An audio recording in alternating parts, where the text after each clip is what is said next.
Аңсыздарбы, Жалал абад эл аралык университетине кош келиңиздер.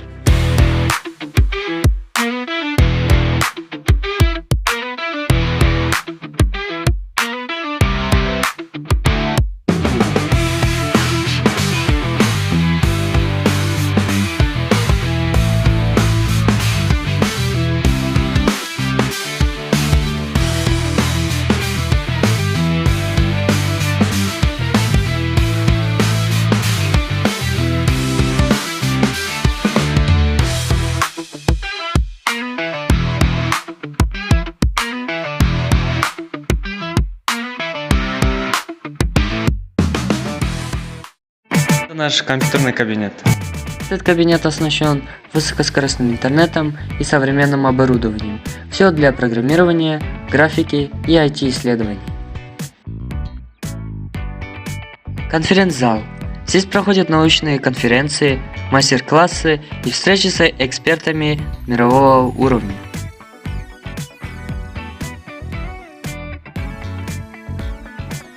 Библиотека. Пространство концентрации и знаний. Зона для самостоятельной работы, где студенты проводят здесь время продуктивно и с комфортом.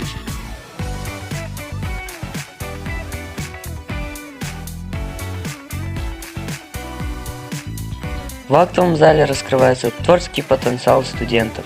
Концерты, соревнования, праздники. Все то, что делает студенческую жизнь яркой.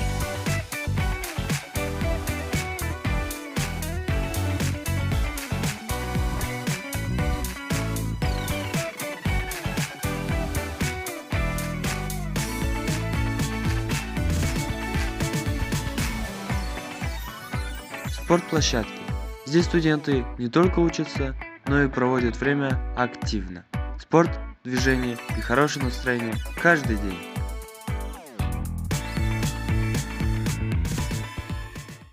Сейчас мы возьмем интервью у нашего преподавателя. Расскажите ключевые моменты, интересные, такие, связанные с вашим предметом. Мой предмет сейчас для первых курсов это медбиология. Вот. Как вы видите, сегодня как раз интересное занятие идет. Студенты сами поймали лягушек и сейчас препарируют. По поводу медбиологии хочу рассказать, что это важный предмет для первых курсов, потому что это создает базу, начиная от клетки до органов, создает очень хорошую базу.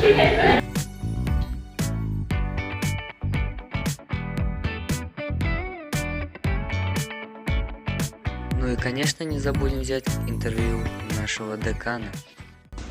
Какие условия для роста есть в нашем университете? Вообще для роста сейчас очень важно высокие технологии, современные методы обучения, да? И, конечно же, возможности университета, международная коллаборация, то есть вы что перечислили, сейчас все это есть в нашем университете, то есть для каждого индивидуально есть возможность расти и достигать международных стандартов уровней. Они могут практиковаться там, они могут, как раз вы видите, что есть иностранные студенты, от кого можно опыта набраться, и есть иностранные преподаватели, которые могут проконсультировать, как идет тенденция в международном уровне. Какие качества, какие навыки студент может получить в процессе обучения в нашем университете? Вообще сейчас тенденция такая, что раньше, если, когда мы учились, если все ориентировалось на теоретическое обучение, небольшое количество на практическое, да, там сейчас вообще по всему миру больше оценивается soft skills, то есть больше компетенций, которые они проявляют в своем рабочем месте, поэтому у нас по медицинскому направлению, например, мы больше ориентируемся все-таки клинико-ориентированное обучение для IT-технологий, чтобы они с раннего времени начали уже работать с программами и компьютерными технологиями. То есть сейчас требования труда рынка, она требует больше все-таки, они имели практические знания, нежели теоретические. Поэтому мы создаем такие условия для всех.